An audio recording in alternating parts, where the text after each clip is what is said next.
Hello everyone, this is round 4 of the tournament, of the Rapid tournament in St. Louis, and Levon Aronian is playing Garry Kasparov.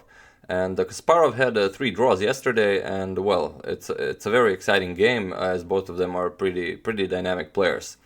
And before I show you the game, I just want to say that yesterday I said that Nakamura made an illegal move against Kasparov, and this wasn't true because the rule that applied to this changed in 2014. And a couple of chess arbiters contacted me, and they said that this is no longer so. So I do apologize for misleading you, and well, to Nakamura for saying that he made an illegal move. I was not aware that this rule changed. Okay, so let's see the game. Levon Aronian is white and Garry Kasparov is black. We have d4, knight to f6, and knight to f4. And already when Aronian played knight to f4, the London system, Garry just shook his head, and well, he definitely wasn't ready for this. He was preparing probably a Grunfeld. We have c5 by Garry, and here Aronian immediately captures with d captures on c5. And Kasparov plays knight to c6, not going for e6 to recapture the pawn immediately. Knight to c3, we have e5, and bishop to g5.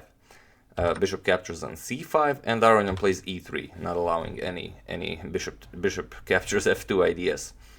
We have bishop back to b4, because Aronian already lost the tempo playing bishop f4 to g5, so now bishop to b4 is a good move, threatening to capture the knight and mess up white's pawn structure. We have knight g to e2, now protecting that knight on c3. d5 by Kasparov. We have a3, bishop captures on c3, and the knight captures on c3. And Kasparov plays bishop to e6, now adding protection to that d5 square. We have bishop to b5 by Aronian, and well, in this position Kasparov played the d4. But they were analyzing this very long variation, which they didn't think if Garry would see, because it's a pretty long line and it probably was too hard to find in Rapid. It was the move a6, and after a6, and if the bishop went back to a4, not allowing black, Aronian wouldn't probably want to lose the bishop pair, then something like d4, e captures on d4, e captures on d4, bishop captures on f6, attacking the queen, queen captures on f6, now knight to e4, attacking the queen, queen to e5, attacking the knight, and after queen to e2, this queen to a5 move, attacking the king and the bishop, it was a pretty hard line to see, and now white loses a piece. But after bishop to b5, Kasparov played the d4 immediately. So we have bishop captures on f6, queen captures on f6, and now knight to e4. And here Kasparov plays a very sharp line. He plays queen to g6, now attacking both the knight on e4 and this pawn on g2. But he is allowing this knight to jump to d6 and check the black king. So let's see what would happen if Aronian did this. If knight to d6 check, then king to e7, attacking the knight.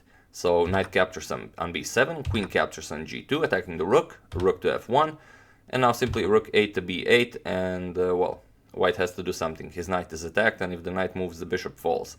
So simply bishop captures on c6, queen captures on c6, and knight to a5, protecting, queen to c7, now attacking the knight, knight to b3, and d captures on e3. So pretty much a forced line, and it's a pretty long line. So after Kasparov played queen to g6, Aronian didn't really even probably want to calculate this, as it was a pretty long line. So he simply played knight to g3.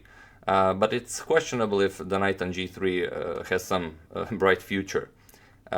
We have castles by Kasparov, and now queen to d3. Aronian offers a trade of queens. And here f5 is possible to go for the attack, but Kasparov decided to trade queens, and he had a different approach. He played queen captures on d3, bishop captures on d3, and now f5. And now this is preventing this knight from coming to e4, and well, he's not very happy on g3. We have queenside castle by Aronian, and now Kasparov plays d captures on e3. F captures on e3, and now this e3 pawn will be a permanent weakness. Kasparov plays a6. We have knight to e2, e4, and this seems like Kasparov is winning the bishop here, because the bishop has no squares to go to. But he does have this knight to f4 move, now attacking Kasparov's bishop on e6. We have e captures on d3, knight captures on e6, and now pawn captures on c2, now threatening to capture the rook with check. So king captures on c2, and now rook to f7. We have rook h to e1, and now rook to e8, attacking the knight. So knight back to f4, rook f to e7, and now knight to d5, attacking the rook. And okay, rook to e5. And now Aronian plays rook to d3 to add protection to this e3 pawn. And like I said, this e3 pawn will be a weakness for the rest of the game. So Kasparov did take some time here, and he was at a 3-minute mark here, but he did spend about 30 seconds for his next move and played king to f7. So that's a lot of time for a king f7 move. g3, and Kasparov goes g5, rook e to d1, and now rook to d8. We have b4, rook e to e8, and now rook to c3. Kasparov plays rook to e6, rook to c5, and Kasparov goes rook to e5. And Aronian goes rook to d3, now again protecting that e3 pawn. We have rook to d7, knight to c3, and now Aronian offers the exchange of rooks, and Garry, of course, accepts. Rook captures on d3, king captures on d3, and now rook captures on c5. B captures on c5, and king to e6. We have e4, knight to e5 check, king to e2, and now knight to d7.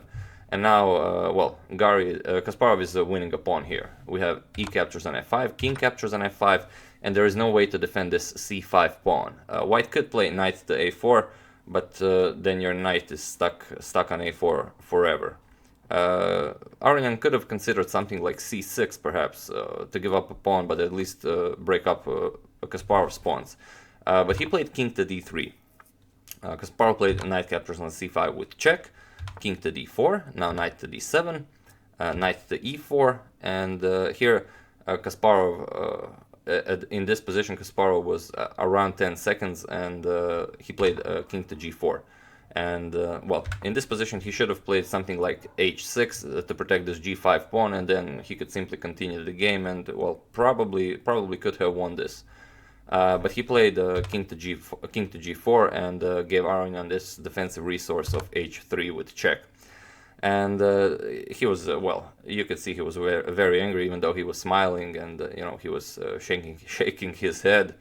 Well, now Kasparov could continue to play this, for example, with king to h5, but he was already down to 3 seconds when he finally saw that, well, his time will run out, and then he played king captures on h3 just to go for a draw. We have knight captures on g5 with check, king captures on g3, and Aronian didn't even pick up this h7 pawn, but they agreed to a draw. So yeah, definitely a great game by Kasparov, and this is his 4th game in a row that he gets out of the opening with an advantage, and it was a nice advantage. So definitely he has to improve something in the middle game, and that something is, well, as the commentators say, it's his time management. But I don't know, it's precisely his time management that allows him to come with an advantage from the opening stage. So we'll see what Kasparov does in the next 2 rounds. That's it. I do hope you enjoyed it. Thank you all for watching, and I will see you soon. Oh yeah, and as usual, you can check 2 of my videos here. And Mero says hi.